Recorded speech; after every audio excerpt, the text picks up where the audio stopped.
Here is the second half of Chapter 1 for AMP1.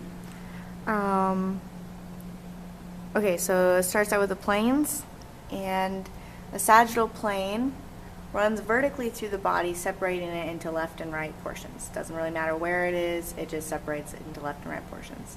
It runs vertically. The medial plane is a sagittal plane that runs through the midline of the body, separating it into equal left and right halves. That one has to be going down the middle line, midline. The transverse or horizontal plane runs parallel to the ground, separating it into superior and inferior portions. And the frontal or coronal plane runs vertically from left to right and divides the body into anterior and posterior parts, or posterior parts, whatever. So, okay, bear with me. These are the subdivisions of the abdomen. I'm not an artist, but did my best. So this one right here is quadrants, and it's very simple. Right upper quadrant, left upper quadrant, right lower quadrant, left lower quadrant.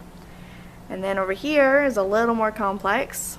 This one is in regions, and you can see you have your right hypochondriac region, and then in the middle is epigastric region, left hypochondriac region, and then your right lumbar region, and your umbilical region, your left lumbar region, your right iliac region, hypogastric region, and left iliac region.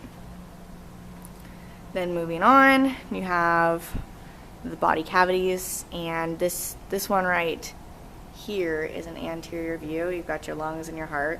As I said, I'm not an artist.